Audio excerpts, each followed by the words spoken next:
الرحمن الرحیم الحمد للہ رب العالمین نحمدہ ونستعینہ ونستغفرہ ونتوکل علیہ ونصلی ونسلم علی حبیبہ ونجیبہ وخیرتہ فی خلقہ حافظ سرہ ومبلغ رسالاتہ بشیر رحمتہ ونذیر نقمتہ سیدنا ونبینا ومولانا ابی القاسم محمد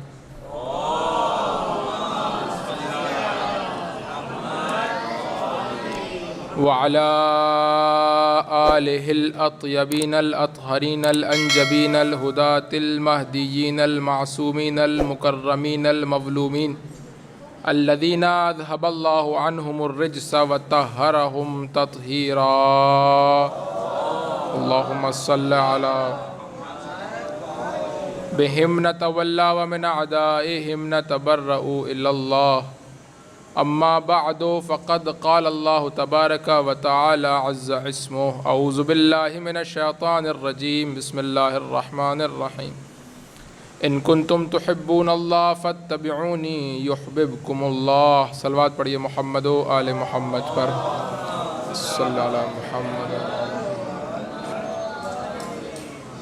ماہ محرم الحرام کا آغاز ہونے والا ہے اور ایک دفعہ پھر پروردگار متعال کی جانب سے ہمیں عزائے سید الشہداء علیہ السلام کی صورت میں اور اولاد فاطمہ کے غم کی صورت میں ایک نعمت ہے کہ جو نصیب ہونے والی ہے. ابتدائے کلام میں آپ سے درخواست کروں گا کہ وہ تمام تر مرحومین مومنین و مومنات کے جو کسی نہ کسی انداز میں فرش عزا کی خدمت کر رہے تھے، فرش عزا کی نوکری کر رہے تھے، ان سب کو یاد کرتے ہوئے جملہ مرحومین کے لیے ایک مرتبہ سورہ مبارکہ الحمد اور 3 دفعہ سورہ مبارکہ اخلاص کی تلاوت فرما دیجیے. بسم اللہ الرحمن الرحیم الحمد للہ الرحمن الرحیم مالک یوم الدین ایاک نعبد و ایاک نستعین اهدنا الصراط المستقیم صراط الذین غیر المغضوب علیہم ولا الضالین. بسم اللہ الرحمن الرحیم قل هو اللہ احد اللہ الصمد لم یلد ولم یولد ولم یکن له کفوا احد. بسم اللہ الرحمن الرحیم اللہ احد اللہ الصمد لم یلد ولم یولد ولم یکن له کفوا احد. بسم اللہ الرحمن الرحیم اللہ الصمد لم یلد ولم یولد ولم یکن له کفوا احد. سورہ مبارکہ آل عمران کی 31ویں آیت کو آپ کے سامنے سرنامہ کلام کے طور پر پیش کیا ہے، اور چونکہ استقبال ماہ محرم کا پروگرام ہے اور درس کا عنوان بھی اسی اعتبار سے ہے، تو اسی حوالے سے چند نکات کے جو آپ سب پہلے سے جانتے ہیں صرف تکرار کرنا اس کا مقصود ہے تاکہ یادآوری ہو جائے اور ہم بہتر انداز میں ماہ محرم الحرام میں داخل ہو سکیں. سب سے پہلی بات جو قابل توجہ ہے، قابل غور ہے، وہ یہ ہے کہ ماہ محرم الحرام میں جو سید الشہداء کا غم ہے، جو سوگواری ہے، جو عزاداری ہے، یہ اعتباری نہیں ہے. کیا مطلب؟ مطلب یہ ہے کہ مثال کے طور پر آپ کو معلوم ہے کہ 4 فروری کو کشمیر ڈے منایا جاتا ہے، مثال کے طور پر 1 مئی کو یوم مزدور منایا جاتا ہے، کسی دن فادرز ڈے منایا جاتا ہے، کسی دن مدرس ڈے منایا جاتا ہے. اس دن کا اس عنوان کے ساتھ کوئی تعلق اور رابطہ نہیں ہے. یعنی کیوں 4 فروری کو ہی یوم کشمیر منایا جائے، 5 کو نہ منایا جائے، 3 کو نہ منایا جائے، جنوری میں نہ منایا جائے، مارچ میں نہ منایا جائے. اس دن کی کوئی ایسی خصوصیت نہیں ہے کہ اس عنوان کے ساتھ اسی دن کو منایا جائے. لیکن چونکہ بالآخر کوئی نہ کوئی دن ایسا ہے کہ جس دن ہمیں اس عنوان سے کسی دن کو منانا ہے، تو ہم پورے سال میں سے کسی بھی دن کا انتخاب کر کے اور اس دن پر یہ عنوان لگا دیتے ہیں. یہ عنوان کون لگاتا ہے؟ انسان لگاتے ہیں کہ بھئی ہم اس دن اس عنوان سے منائیں گے، حالانکہ اس دن کا اس عنوان کے ساتھ کوئی حقیقی تعلق اور رابطہ نہیں ہے. لوگوں نے اعتبار کر لیا، جس طرح سے نام اعتبار کیا جاتا ہے. جو بچہ پیدا ہوا ہے، اس بچے کا نام کیا رکھا جائے؟ مثال کے طور پر اس بچے کا نام حسن رکھا جائے. کیوں حسن کیوں رکھا جائے؟ حسین کیوں نہ رکھا جائے؟ علی کیوں نہ رکھا جائے؟ کیونکہ بالآخر ہم نے اس کا کوئی نہ کوئی نام رکھنا ہے، تو گھر والوں کو جو نام پسند ہوتا ہے اس کا اعتبار کر لیتے ہیں. یعنی اس بچے کے اور اس نام کے درمیان کوئی تعلق اور رابطہ نہیں ہے. ایسا نہیں ہے کہ اس بچے میں کوئی ایسی خصوصیت پائی جاتی ہے کہ اس کے لیے یہ نام رکھا جائے. نہیں، چونکہ ہم نے کوئی نہ کوئی نام رکھنا ہے اس بچے کا، تو ہم اعتبار کر لیتے ہیں کہ اس بچے کا نام مثال کے طور پر حسن.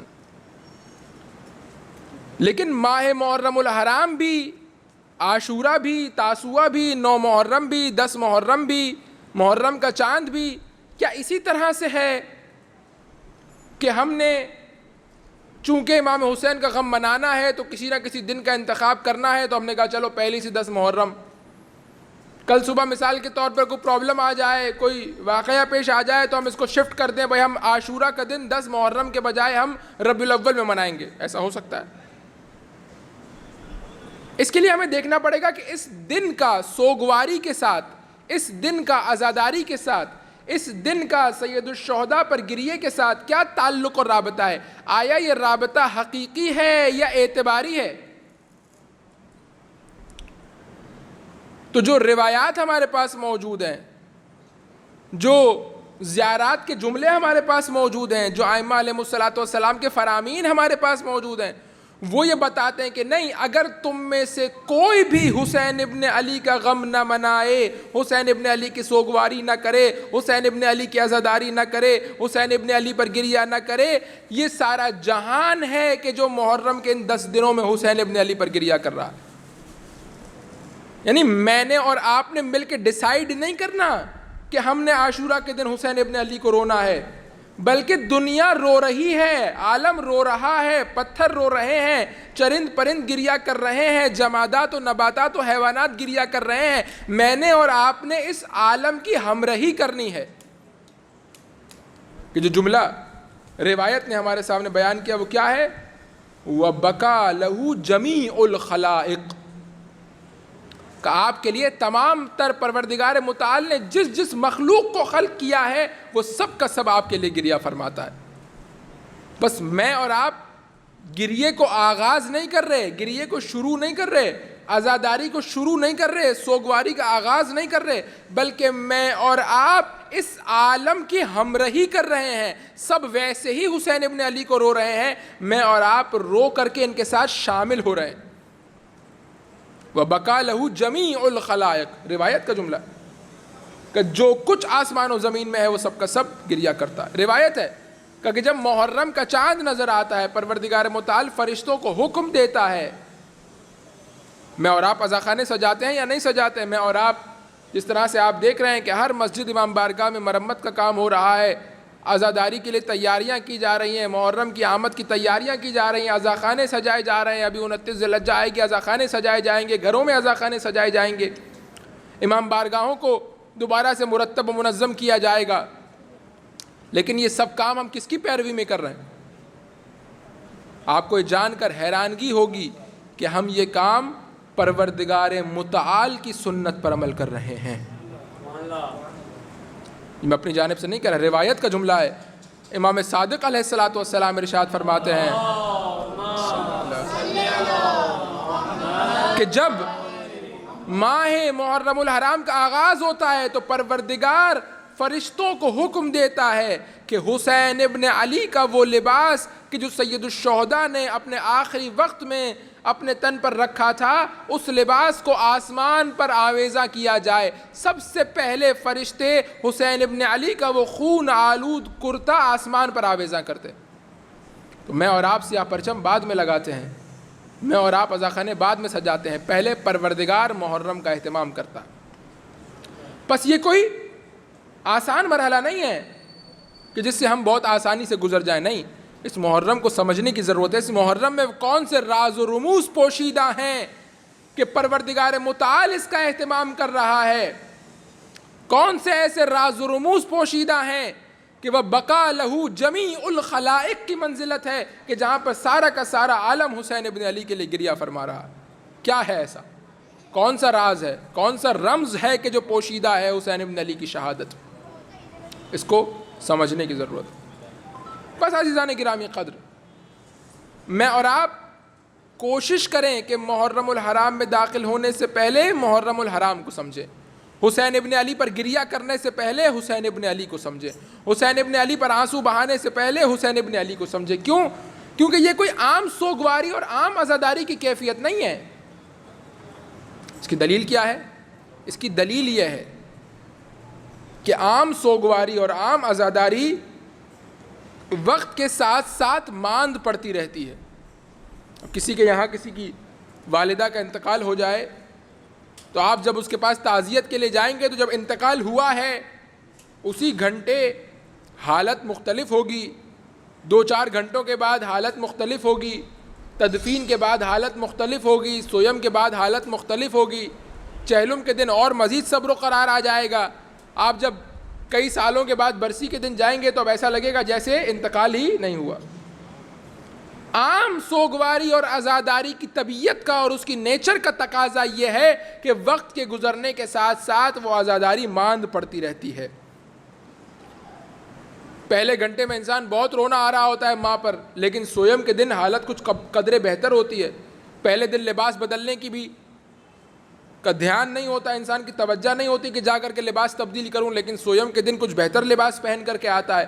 چہلم کے دن آپ دیکھیں کہ نوکری پر بھی جا رہا ہوتا ہے, سویم کے بعد اپنی جاب پر بھی جانا شروع کر دیتا ہے, اپنے گھر کے کاموں کو بھی انجام دینا شروع کر دیتا ہے, چہلم کے بعد شادیوں میں بھی جانے لگتا ہے. اور برسی کے دن تو کبھی کبھی یاد دلانا پڑتا ہے, گھر آتا ہے تو کبھی بہن کبھی زوجہ یاد دلاتی ہے کہ بھائی آج اماں کی برسی ہے, آج ابا کی برسی ہے.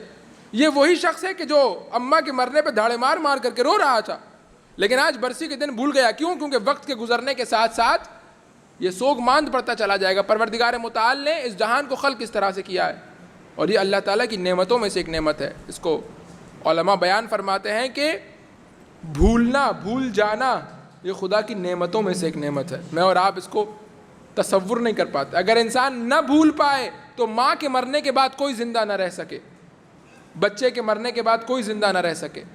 یہ پروردگار کی نعمت ہے کہ پروردگار آہستہ آہستہ اس یاد پر گرد ڈالتا رہتا ہے. کچھ عرصے کے بعد اس پر گرد پڑ جاتی ہے, وہ یاد فراموش ہو جاتی ہے, محو ہو جاتی ہے. یہ عام سوگواری کا تقاضا ہے. عام سوگواری آپ دیکھیے اسی طرح سے ہوتی ہے, وقت کے گزرنے کے ساتھ ساتھ ماند پڑتی رہتی ہے. کسی کا جوان بچہ بھی چلا جائے, جنازے کے دن ماں کی حالت بہت عجیب ہوتی ہے, لیکن کچھ دنوں کے بعد آہستہ آہستہ صبر و قرار آ ہی جاتا ہے. کچھ دنوں کے بعد ماں کی حالت دوبارہ پہلے جیسی ہونے لگتی ہے. لیکن یہ صرف اور صرف عزائے سید الشہداء علیہ الصلوۃ والسلام, عزائے حسین ابن علی علیہ الصلوۃ والسلام, صلوات پڑھیے محمد و آل محمد پر,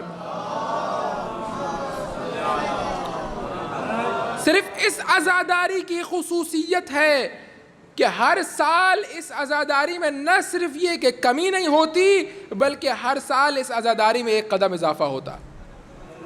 یہ صرف اور صرف اس عزاداری کی خصوصیت ہے. بس کیا ہے اس میں ایسا, کیا رمز ہے, کیا راز ہے؟ ائمہ علیہ الصلوۃ والسلام کی نسبت آپ یہ نہیں کہہ سکتے امام سجاد کی نسبت کہ امام سجاد کو صبر نہیں آ رہا تھا, امام سجاد علیہ الصلوۃ والسلام روئے جا رہے تھے, اپنی زندگی کے 35 برس روتے رہے. امام باقر وصیت کر رہے ہیں مینا کے میدان میں میرے جد کے لیے مجلس کا اہتمام کرنا. امام صادق علیہ الصلوۃ والسلام کہہ رہے ہیں کہ رحم اللہ عبدن, پروردگار متعال اس بندے پر رحمت نازل کرے کہ جو ہمارے جد پر گریہ فرماتا ہے. امام کاظم کو دیکھیے گریہ فرما رہے ہیں. امام رضا کہہ رہے ہیں یبن شبیب کنت باقیا لشیء فابکی للحسین, جب کسی چیز پر رونا آئے ہمارے جد حسین پر رو لیا کرو. یہ کیا ہے؟ امام زمانہ فرما رہے ہیں کہ اے میرے آقا, اے میرے مولا, میں آپ کے لیے جو ہے وہ آنسوؤں کے بجائے خون بہاتا ہوں. یہ کیا ہے؟ ایک عام انسان کو باپ کے مرنے کے بعد صبر آ جاتا ہے, ان کو صبر کیوں نہیں آ رہا ہے؟ کیا ہم یہ کہہ سکتے ہیں کہ یہ عام انسان سے بھی زیادہ بے صبری کی کیفیت میں مبتلا ہے؟ نہیں. یہ تو وہ ذوات مقدسہ ہیں کہ جو سید الشہداء علیہ الصلوۃ والسلام مقتل میں جب وہ ملعون خنجر چلا رہا تھا اس وقت یہ فرما رہے تھے رضن برضائک و تسلیما لعمرک لا معبود سواک یا غیاث المستغیثین, میں تو تیری رضا پہ راضی ہوں, میں تو تیرے امر کے سامنے تسلیم. راوی کہتا ہے کہ جیسے جیسے عصر عاشور قریب آ رہی تھی حسین کے چہرے کی نورانیت میں اضافہ ہو رہا تھا. حتیٰ روایت نے یہ جملہ تک لکھا کہ ایک شخص کہتا ہے کہ جب سید الشہداء اس قتل گاہ میں موجود تھے اور وہ ملعون سید الشہداء کے گلو اطہر پر خنجر چلا رہا تھا, وہ شخص کہتا ہے کہ حسین ابن علی کے چہرے کی نورانیت اتنی زیادہ تھی کہ میں اس چہرے کی نورانیت میں اتنا محو ہو گیا کہ میں ان کے قتل سے غافل ہو گیا. یعنی میرا دھیان اور میری توجہ اس چلتے ہوئے خنجر کے بجائے اس کی نورانیت میں اتنی زیادہ ہو گئی کہ مجھے پتہ نہیں چلا کہ کب اس ملعون نے سید الشہداء کی گردن کو جدا کر دی.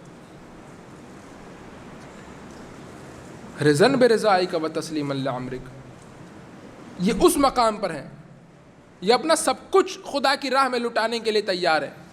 پھر کیا ہے کہ جو ائمہ علیہم الصلاۃ والسلام بارہا تاکید کر رہے ہیں کہ جو کچھ بھی ہو جائے، اگر ایک ہاتھ کٹوا کر کے بھی جانا پڑے تو حسین کی زیارت کے لیے جاؤ، اگر بچے قربان کر کے بھی حسین کا ذکر کرنا پڑے تو حسین کا ذکر کرو.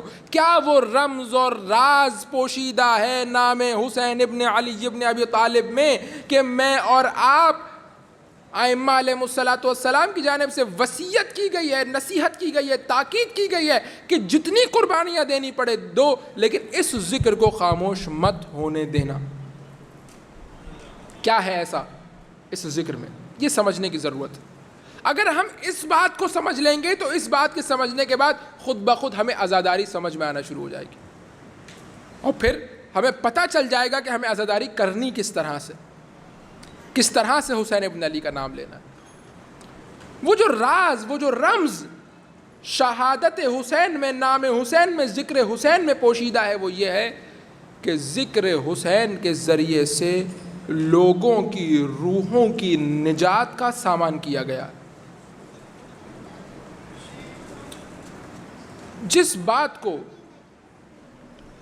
ائمہ علیہم الصلاۃ والسلام نے ہائی لائٹ کیا ہے کربلا کے واقعے میں، وہ کیا ہے؟ مظلومیت حسین ابن علی. اسی لیے آپ دیکھیے کہ جب امام زمانہ علیہ الصلاۃ والسلام ظہور فرمائیں گے، صلوات پڑھیے،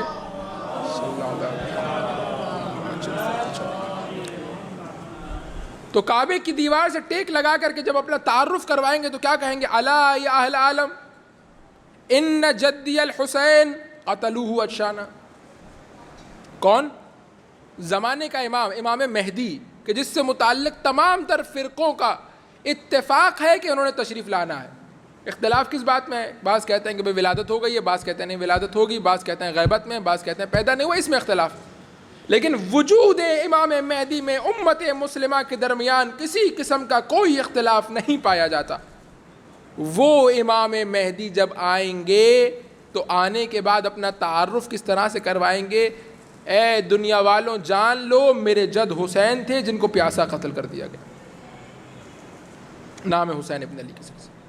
یعنی جس چیز کو ائمہ مستقل ہائی لائٹ کر رہے ہیں، امام سجاد کی زندگی میں آپ جا کر کے دیکھیے کیا ہے یہ امام سجاد جو بار بار انجام دے رہے ہیں. پانی دیکھ رہے ہیں تو رو رہے ہیں، بازار میں جا رہے ہیں تو گریہ فرما رہے ہیں، کوئی شادی پر بلا رہا ہے تو گریہ کر رہے ہیں، کسی گوسفند کو ذبح ہوتے ہوئے دیکھ رہے ہیں تو گریہ فرما رہے ہیں، وضو کے لیے پانی آ رہا ہے تو گریہ فرما رہے ہیں. کوئی پوچھ رہا ہے کہ کیوں گریہ فرما رہے ہیں، کہہ رہے ہیں کہ میرے 18 یوسف کربلا کے میدان میں قتل کر دیے گئے. یہ کیا ہے؟ اس مظلومیت کو کیوں اتنا ہائی لائٹ کیا جا رہا ہے امام علیہ الصلوۃ والسلام کی جانب سے؟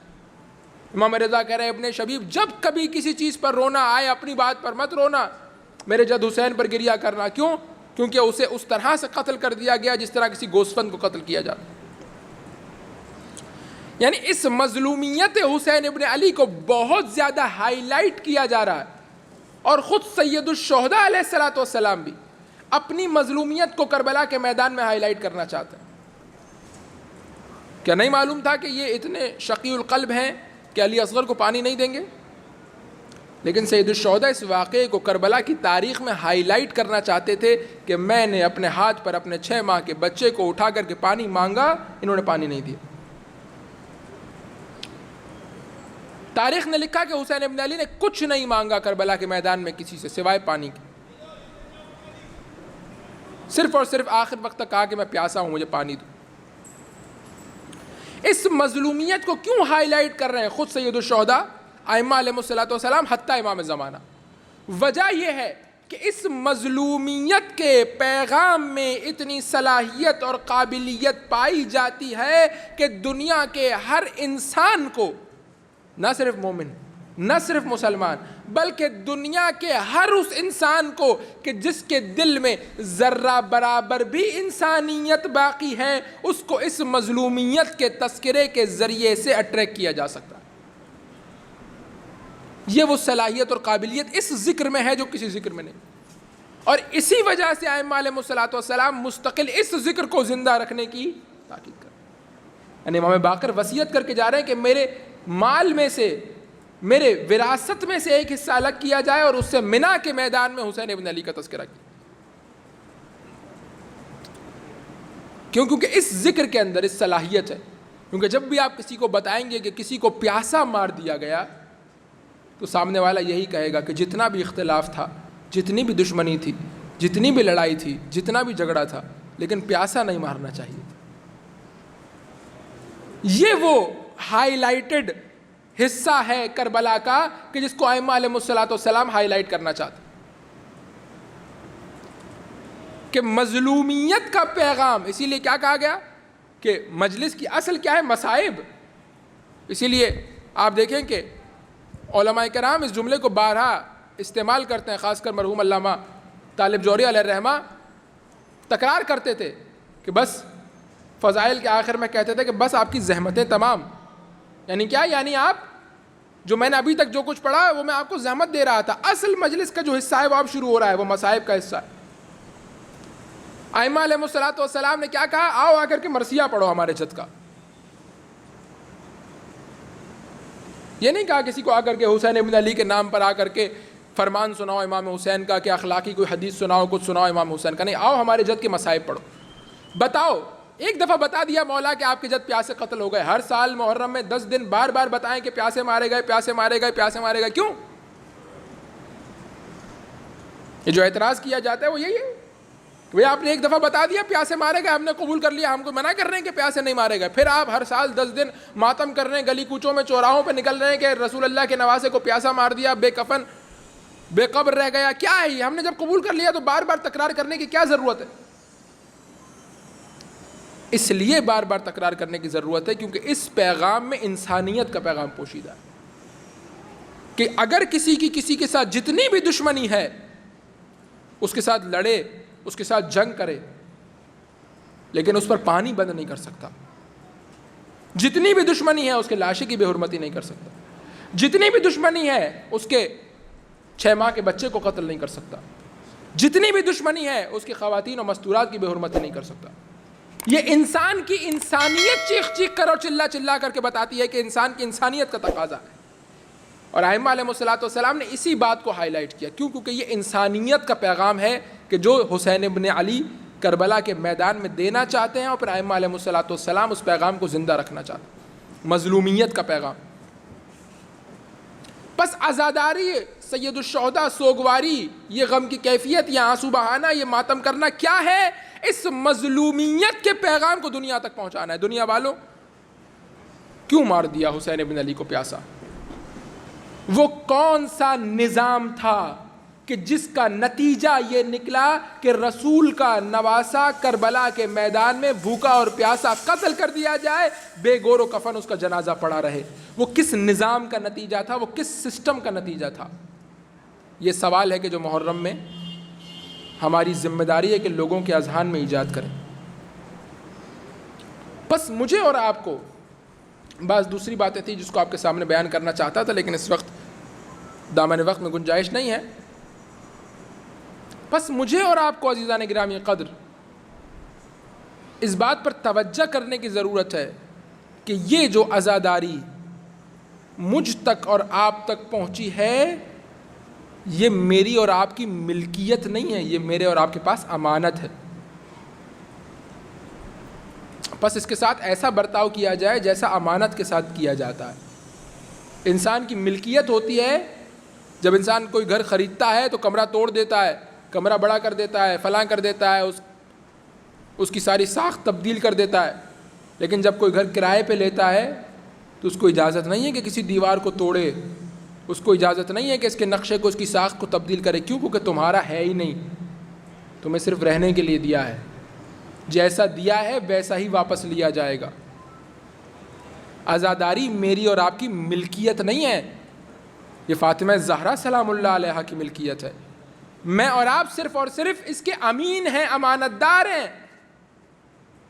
جو امانت دار ہوتا ہے،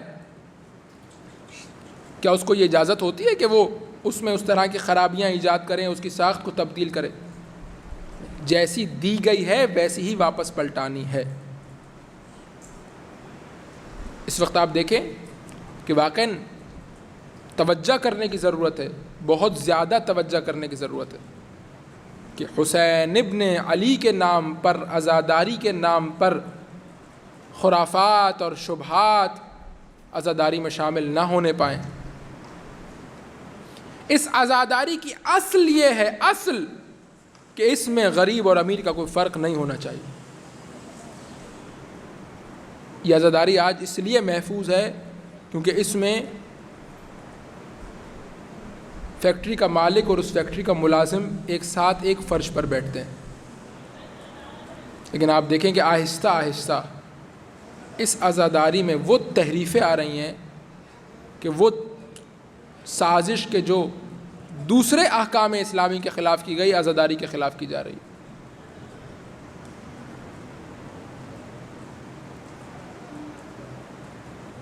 پہلے آپ اشتہار مجلس کا دیکھتے تھے تو سب سے بڑا نام حسین ابن علی کا لکھا ہوتا تھا، اس کے بعد سوز خواں کا نام لکھا ہوتا تھا، سلام خواں کا نام لکھا ہوتا تھا، خطیب کا نام لکھا ہوتا تھا، نوحہ پڑھنے والے کا نام لکھا ہوتا تھا۔ اب سب سے بڑا نام ٹرسٹ کے چیئرمین کا لکھا ہے، اس سے بڑا نام خصوصی تعاون کرنے والے کا لکھا ہے، اس سے بڑا نام پیسے دینے والے کا لکھا ہے، اس سے بڑا نام تشہیرات کرنے والے کا لکھا ہے۔ یہ کیا ہے؟ ہماری عزاداری کس طرف جا رہی ہے؟ میں اور آپ اس مجلس حسین کو کس طرف لے کر کے جا رہے ہیں؟ کیا سپرد کر رہے ہیں اپنی اگلی نسلوں کے؟ کیا یہ وہی امانت ہے جو ہمارے آباء و اجداد نے ہمارے حوالے کی تھی؟ کیا یہ وہی امانت ہے؟ اگر ہم اس امانت میں خیانت کر کے آگے حوالے کر رہے ہیں تو جو اس امانت کی مالکہ ہے وہ ہم سے ضرور سوال کرے گی، اور جب وہ سوال کرے گی تو واقعاً میں اور آپ جواب نہیں دے پائیں گے۔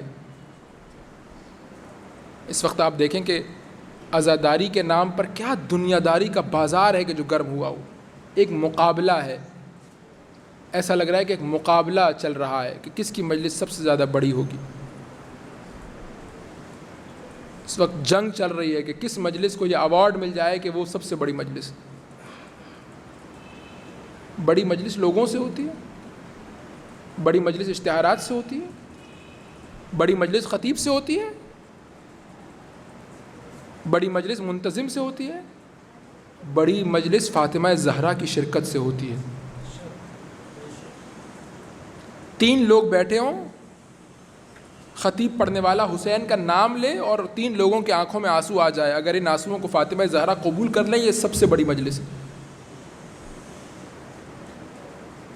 کیوں میں اور آپ اجازت دیتے ہیں کہ اس عزاداری کے اندر اس تیزی کے ساتھ دنیا داری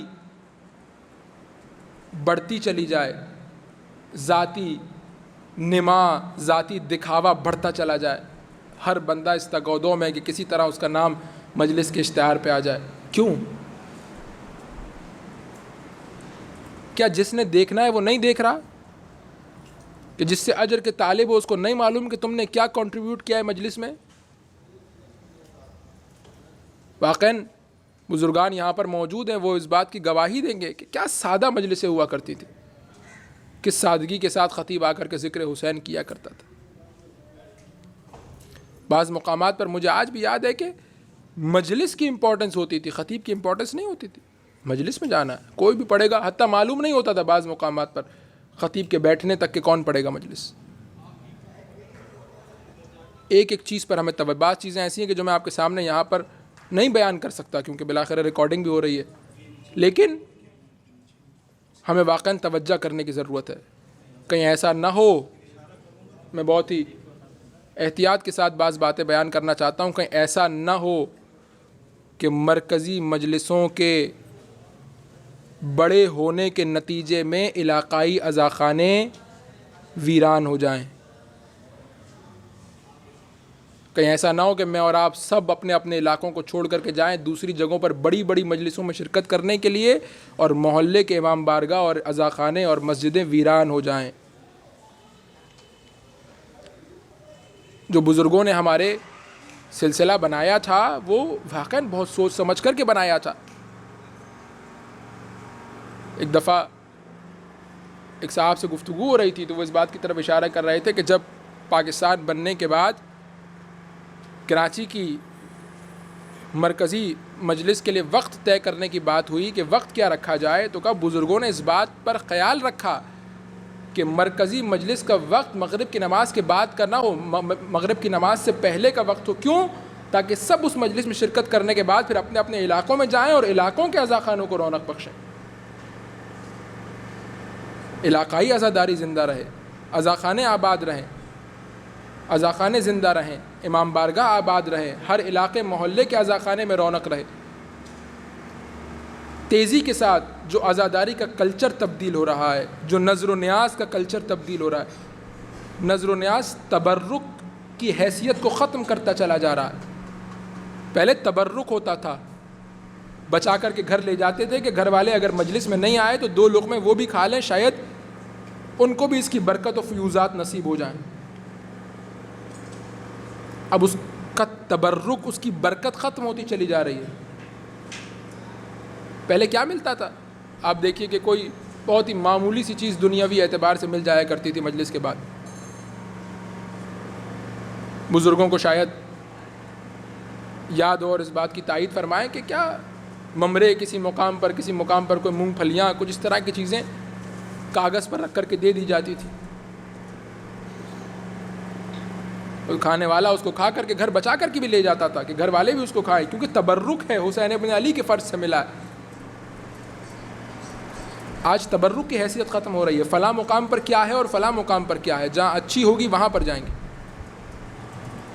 اس عزاداری کی تحفظ کی ضرورت ہے، کیونکہ ہم اگر اس عزاداری کو بچائیں گے تو یہ عزاداری مجھے اور آپ کو بچائے گی. اور آج تک ہمیں اور آپ کو عزاداری نے ہی بچایا ہے. میں نے اور آپ نے عزاداری کے علاوہ اور کیا ہے اپنے آپ کو بچانے کے لیے؟ یہ تو عزاداری کی برکت ہے کہ میرے اور آپ کے بچے اہل بیت کے محب ہو گئے. یہ تو عزاداری کی برکت ہے کہ ہماری نسلیں حسین کا نام لینے والی ہو گئی. یہ تو عزاداری کی برکت ہے کہ ہمارے بچے خدا کے منکر نہیں ہوئے. جا کر کے دیکھیے دوسرے معاشروں میں جہاں پر عزاداری نہیں ہے وہاں پر الحاد کا کیا عالم ہے. وہاں پر کتنی تیزی کے ساتھ لوگ خدا کے منکر ہو رہے ہیں، کس تیزی کے ساتھ ملحد ہو رہے ہیں. یہ تو سید الشہداء کے تذکرے کا نتیجہ ہے کہ اگر 11 مہینے میں یہاں وہاں چلے بھی جاتے ہیں تو حسین ابن علی کا نام دوبارہ خدا کے دروازے پر لے آتا ہے. حسین ابن علی کا نام دوبارہ دین کی طرف لے آتا ہے. لیکن اگر اس عزاداری میں اسی تیزی کے ساتھ تحریفات ہوتی رہیں، اسی تیزی کے ساتھ اس کی نیچر کو، اس کی ماہیت کو تبدیل کیا جاتا رہا، اسی تیزی کے ساتھ معنویت اور روحانیت کے بجائے مادیت اس پر غالب آتی رہی، تو پھر ہمارا حال بھی وہی ہوگا کہ جو دوسرے معاشرے کا حال ہوا ہے. صلوات پڑھیے محمد و آل محمد پر.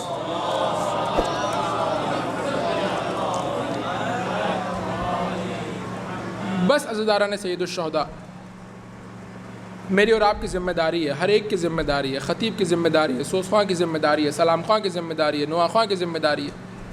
سب سے پہلے میری ذمہ داری ہے اور اس کے بعد آپ سب کی ذمہ داری ہے کہ ہم اس عزاداری کا تحفظ کریں، اس کی حرمت کو باقی رکھیں. واقعاً میں سمجھتا ہوں کہ ہمارے آباء و اجداد، ہمارے والدین شاید بہت زیادہ پڑھے لکھے نہیں تھے، لیکن اس معاملے میں ہم سے بہت آگے تھے. شاید دنیاوی اعتبار سے آپ کہیں کہ کوئی میٹرک کیا ہوا تھا، کوئی انٹر کیا ہوا تھا، آج ہم بہت زیادہ پڑھ لکھ گئے ہیں، بہت زیادہ ہم نے تعلیم حاصل کر لی، لیکن تقدس اور حرمت اعضاء کے اعتبار سے وہ ہم سے بہت آگے تھے.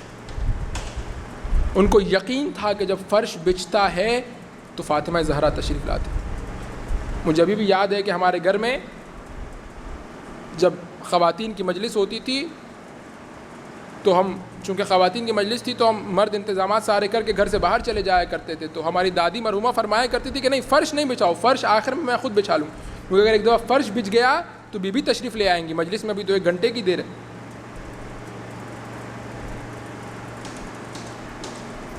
یہ ان کا عقیدہ تھا کہ فاطمہ تشریف لاتی ہیں. جب یہ عقیدہ تھا تو پھر دنیاوی دکھاوا نہیں تھا، پھر یہ نہیں تھا کہ کون آیا مجلس میں اور کون نہیں آیا.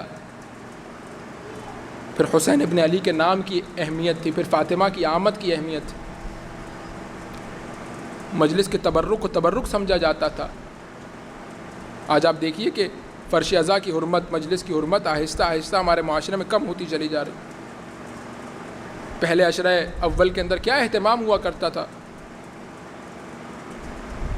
کس طرح سے لوگ اپنے گھروں میں حسین ابن علی کی سوگواری کا اہتمام کیا کرتے تھے۔ اس اہتمام نے مجھے اور آپ کو عزادار بنایا ہے۔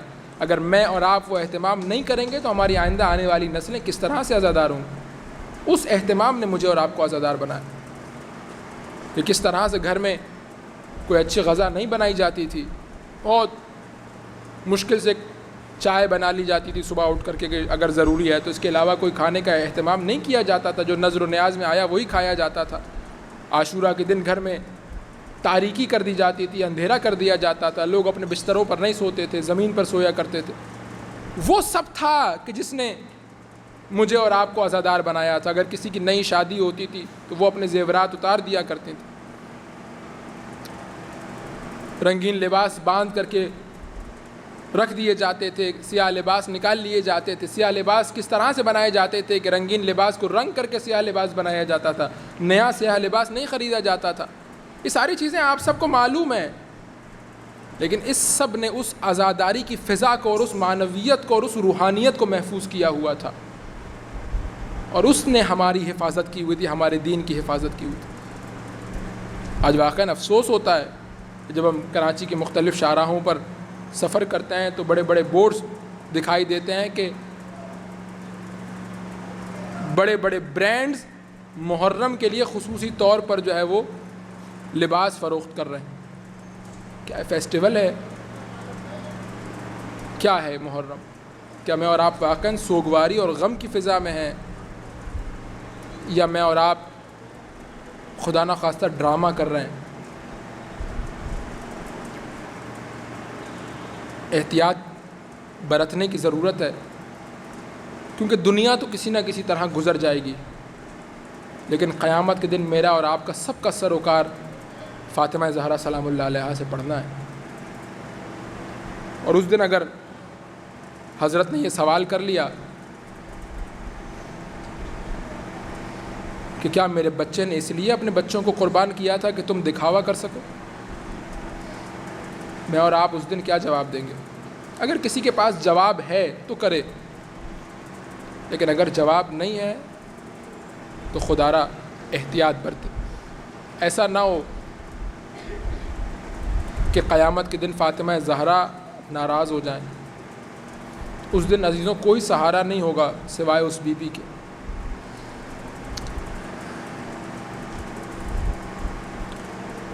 بات یہاں تک پہنچ گئی ہے، صرف ایک روایت آپ کی خدمت میں پیش کرتا ہوں۔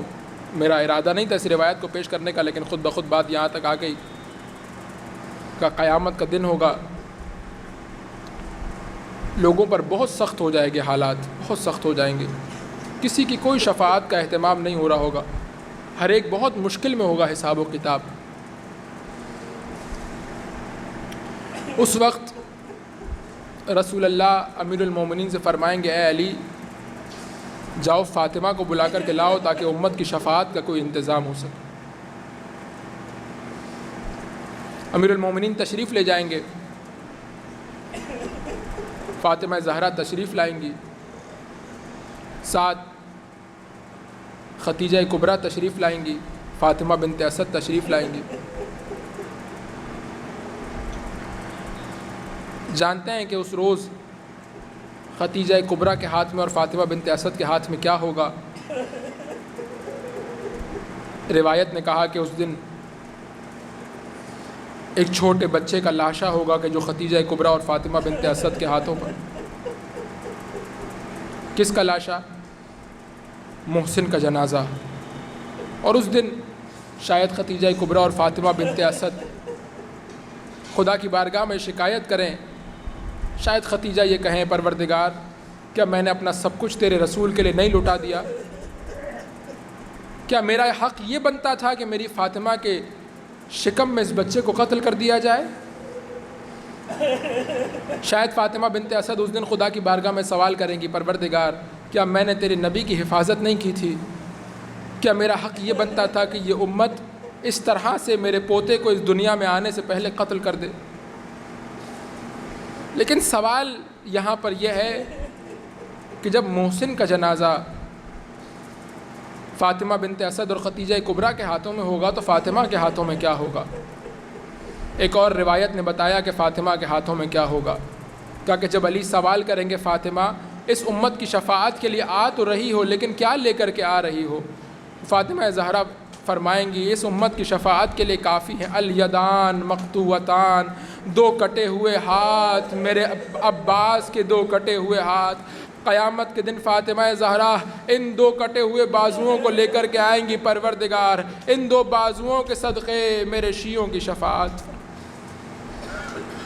الا ولعنۃ اللہ علی القوم الظالمین وسیعلم الذین ظلموا ای منقلب ینقلبون۔ بار الہ اس عبادت کو اپنی بارگاہ میں قبول فرما۔ جو امانت ہمارے بزرگوں نے ہمارے سپرد کی ہے پروردگار اس امانت کی حفاظت کرنے کی توفیق عطا فرما۔ عزاداری سید الشہداء کو بہترین انداز میں منعقد کرنے کی توفیق عطا فرما۔ حسین ابن علی کی محبت کو، حسین ابن علی کی عزاداری کو، فاطمہ کے بچوں کی محبت کو ہماری آئندہ آنے والی نسلوں میں قائم و دائم فرما۔ پروردگار جو مومنین دلوں میں حاجتیں لے آئیں پروردگار یہ تیرے نبی کے نواسے پر رونے کے لیے آ جاتے ہیں، ہر ایک اپنی کسی نہ کسی مشکل میں گرفتار ہے، لیکن جب فرش عزا پر آتا ہے اپنی مشکل بھول جاتی ہے۔ حسین ابن علی کی مشکل یاد رہتی ہے، اپنی پریشانی بھول جاتی ہے، حسین کے غم میں آنسو بہاتا ہے۔ پروردگار تجھے واسطہ محمد و آل محمد کا تمام تر محبان اہل بیت کی تمام تر حوائج کو مستجاب فرما۔ پروردگار جو اس وقت دنیا میں پیغام حسینی پہنچانے میں مصروف ہیں پروردگار ان سب کی جان مال عزت و آبرو کی حفاظت فرما۔ جو کوئی کسی بھی طرح سے فرش عزا کی خدمت کر رہا ہے، دام درہم سخن قدم، ان سب کی جان مال عزت و آبرو کی حفاظت فرما۔ پروردگار تجھے واسطہ محمد و آل محمد کا علماء کرام مراجین اعظام مقام معظم رہبری کا سایہ دراز فرما۔ پروردگار ہمیں ہمارے بچوں کو امام زمانہ کے آوان و انصار میں سے قرار دے۔ پروردگار تجھے واسطہ محمد و آل محمد کا قلب حضرت کو ہم سے راضی و خوشنود فرما، حضرت کے ظہور میں ان کی خوشیوں میں جلدی فرما۔ برحمتک یا ارحم الراحمین بجاہ النبی الامین و آلہ الطیبین الطاہرین۔ ان اللہ و ملائکتہ یصلون علی النبی یا ایھا الذین آمنوا صلوا علیہ وسلموا تسلیما۔